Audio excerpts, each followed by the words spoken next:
Assalamualaikum adik-adik, apa kabarnya hari ini? Semoga semua dalam keadaan sehat dan selalu bersemangat. Pada pertemuan kali ini, kita akan membahas tentang himpunan. Nah, sebelum kita masuk ke dalam pembahasan tentang himpunan, kakak ingin mengingatkan bahwa jangan lupa isi absensi kamu atau tanda hadir kamu di kolom chat yang sudah disediakan. Nah, sebelum kita memulai, marilah sama-sama kita mengucapkan doa belajar atas kepercayaan masing-masing. Dimulai.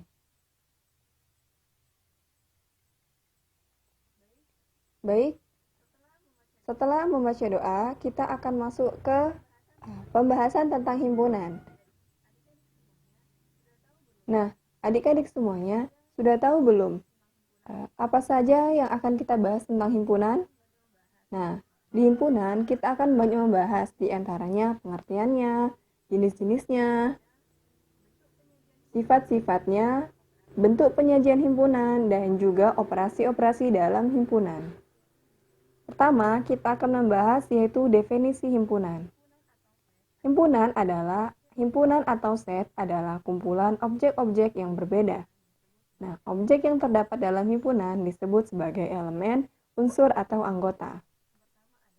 Contoh himpunan, yang pertama ada hewan berkaki dua. Ada himpunan hewan karnivora, himpunan warna pelangi, himpunan bilangan asli, dan juga ada contohnya himpunan bilangan prima antara 10 dan 40. Dan yang bukan merupakan himpunan, contohnya adalah himpunan lukisan yang menarik. Kenapa bukan termasuk himpunan? Karena menarik itu tidak ada ukuran pastinya. Jenis himpunan. Yang pertama ada himpunan kosong. Nah, himpunan kosong itu himpunan tidak memiliki satupun elemen. Jadi, himpunannya ada tapi anggotanya tidak ada. Makanya namanya himpunan kosong. Kedua ada himpunan bagian. Himpunan bagian adalah jika diketahui himpunan A dengan anggotanya 1, 3, dan 5, dan himpunan B yang anggotanya 1, 2, 3, 4, 5, dan 6, di mana himpunan bagian adalah A yang anggotanya itu terdapat di B atau sebaliknya. Jadi dalam hal ini, himpunan A adalah himpunan bagian dari B karena anggota A terdapat dalam anggota B. Kemudian ada himpunan sama. Nah, himpunan sama notasinya adalah A sama dengan B atau himpunan A sama dengan himpunan B. Yaitu jika dan hanya jika himpunan A adalah himpunan bagian dari B atau B adalah himpunan bagian dari A. Kemudian ada himpunan ekuivalen. Nah, himpunan ekuivalen ini adik-adik yaitu himpunan A yang ekuivalen dengan B jika A-nya itu ekuivalen Q. Nah, himpunan yang dikatakan ekuivalen yaitu jika jumlah anggota atau kardinalnya sama meskipun anggotanya berbeda. Jadi anggota himpunan A dan B itu nilainya sama jumlah anggotanya meskipun himpunan A itu berbeda isi anggotanya dengan himpunan B. Kemudian ada himpunan saling lepas. Nah, himpunan saling lepas dikatakan sebagai himpunan yang mana anggota baik itu anggota A himpunannya dan anggota himpunan B itu tidak ada yang sama. Kemudian kita akan membahas adik-adik sifat-sifat himpunan. Yang pertama ada sifat komplement. Nah, sifat komplement adalah bentuknya A gabung B dalam kurung komplement sama dengan A komplement iris B. Nah, ini juga sama jika A iris B dalam kurung komplement sama dengan A komplement gabung B. Kemudian, jika A dikomplementkan dalam kurung pangkat komplement lagi, maka hasilnya itu sama dengan nilai A itu. Jika suatu himpunan A digabungkan dengan himpunan kosong, maka akan membentuk himpunan itu sendiri, yaitu himpunan A tadi. Kemudian jika A diiriskan dengan himpunan kosong, maka himpunannya akan menjadi himpunan kosong. Kemudian sifat idempoten, yaitu bentuk di mana himpunan A jika digabungkan dengan A maka akan menjadi himpunan A. Kemudian jika himpunan A diiris dengan A maka juga hasilnya akan menjadi himpunan A itu sendiri. Kemudian ada sifat komutatif. Nah, sifat komutatif yaitu ketika A himpunan A digabung dengan himpunan B maka nilainya sama dengan himpunan B digabung dengan himpunan A. Begitu juga dengan irisan A digabung dengan irisan B, maka hasilnya akan sama dengan himpunan B diiris dengan himpunan A. Nah, kemudian ada sifat asosiatif. Sifat asosiatif di mana himpunan A digabung himpunan B, kemudian digabung dengan himpunan C, maka hasilnya akan sama jika himpunan A digabung dengan himpunan B yang sudah digabung dengan himpunan C. Begitu juga dengan bentuk irisan. Jika A diiris dengan B, kemudian hasilnya diiris lagi dengan C, maka hasilnya akan sama. Yaitu himpunan A yang diiris dengan himpunan yang sudah digabung antara himpunan B dan himpunan C. Atau yang sudah diiris dengan himpunan C dan B. Kemudian ada sifat distributif. Nah, sifat distributif yaitu sifat penyebaran, di mana himpunan A jika digabung dengan himpunan B yang sudah diiris dengan himpunan C, maka hasilnya akan menjadi himpunan A digabung dengan himpunan B, diiris dengan himpunan A digabung dengan himpunan C. Jadi nilainya juga sama berlaku untuk himpunan A yang diiris dengan gabungan dari himpunan B dan C, sama dengan himpunan A yang diiris dengan himpunan B digabung dengan irisan dari himpunan A dan himpunan C. Kemudian penyajian himpunan. Nah, adik-adik, ada beberapa bentuk penyajian himpunan. Yang pertama ada enumerasi. Apa itu? Yaitu menuliskan semua elemen himpunan yang bersangkutan di antara dua buah tanda kurung kurawal. Biasanya menggunakan suatu himpunan yang diberi nama dengan menggunakan huruf kapital. Nah, ada juga dengan simbol-simbol lain. Contohnya adalah himpunan B. Nah, himpunan B ini ditandai dengan ciri-cirinya berisi 5 bilangan genap positif pertama. Jadi, kalau kita hitung dalam bilangan, himpunan dalam bilangan bulat yaitu bilangan genap, yang pertama yaitu 2, 4, 6, 8, dan 10. Kemudian ada himpunan R yang anggotanya A, B, ABC, dan AC. Dan ada banyak himpunan lainnya.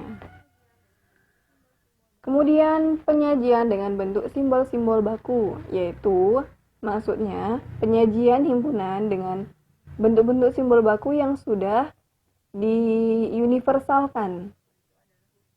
Yang bentuk dari simbol baku itu adalah huruf tebal atau boldface.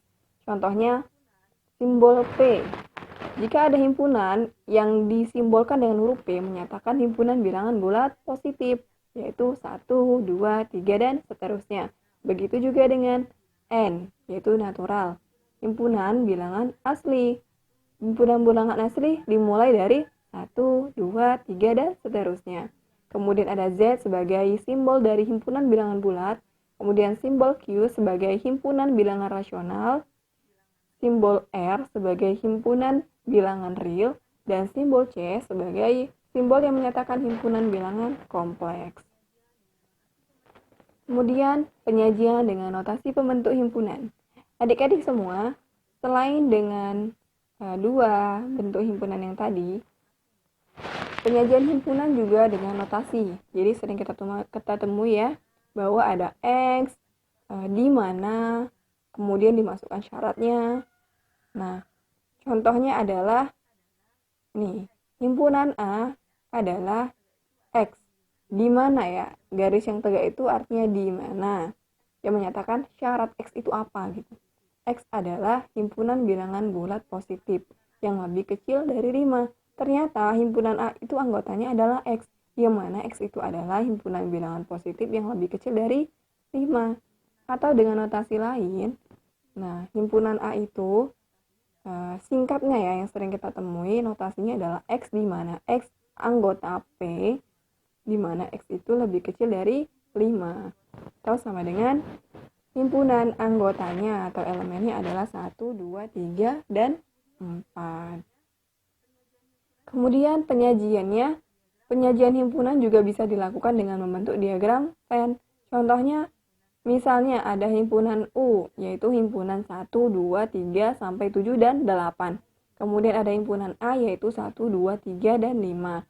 Kemudian ada himpunan B, 2, 5, 6, dan 8. Maka bentuk diagram Venn-nya adalah,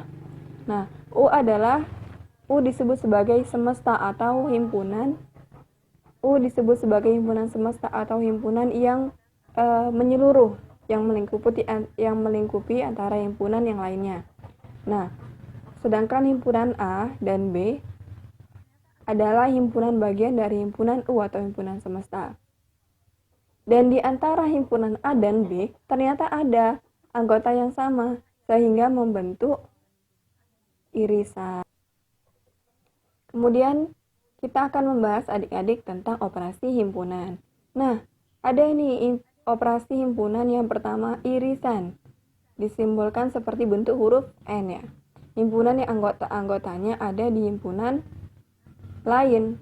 Contohnya ada himpunan A dan B, berarti irisan dari A dan B itu adalah himpunan yang anggotanya tersebut. Nah, kalau kita lihat di sini ada A yang anggotanya A, B, C, D, E, dan B, B, C, E, G, K, maka irisannya adalah yang sama, yaitu B dan C. Kemudian gabungan. Apa itu gabungan? Yaitu penggabungan antara dua himpunan. Nah, di sini kan A, B, C, D, E. Himpunan B anggotanya B, C, E, G, K. Maka kalau digabung, maka akan menjadi A, B, C, D, E, G, K. Kemudian ada selisih. Nah, apa itu selisih? Selisih adalah anggota yang tidak ada di anggota yang lain, di himpunan yang lain. Contohnya A itu anggotanya A, B, C, D, E, B, B, C, E, G, K. Maka selisih atau anggota yang tidak ada di anggota yang lain, kan A selisih dengan B, berarti yang tidak ada di antara keduanya gitu. Tidak sama, di A ada, di B nggak ada, di B ada, di A nggak ada. Nah, tapi itu tergantung dari siapa yang diselisihkan ya. Kalau di sini kan A, maka yang tidak ada di B tapi ada di A. Kalau B yang dikurang ke A, maka yang ada di B dan yang tidak ada di A. Di sini selisih dari A dan B adalah A, D atau A dan D. Kemudian ada A komplement. A komplement adalah anggota dari himpunan A. Di sini kan A, bisa aja nanti C komplement atau B komplement dan lain sebagainya. Nah, A di sini menyatakan bahwa himpunan. Kalau A komplement berarti himpunan yang tidak terdapat di A tapi terdapat di semesta. Jadi kalau A-nya anggotanya 1, 3, 5, 7, dan 9, sedangkan di semesta ada 1 sampai 10, maka A komplementnya adalah 2, 4, 6, 8, dan 10 yang tidak ada di himpunan A. Kemudian kita akan membahas terakhir, ini adalah kardinalitas. Kardinalitas yaitu lebih disederhanakan sebagai bentuk berhingga. Sebagai bentuk berhingga. Nah, apa yang dimaksud dengan bentuk berhingga? Anggota dari bentuk berhingganya. Jadi, kardinalitas itu disebut sebagai elemen yang ada di dalam suatu himpunan. Jumlahnya, ada berapa jumlah dalam himpunan? Kalau kita misalkan tadi ada himpunan A ya, yang anggotanya A, B, C, D, E, maka berapa kardinalnya? Kan ada A, B, C, D, E. Antara A sampai ke E ada berapa jumlahnya? 5, maka kardinalnya ada 5.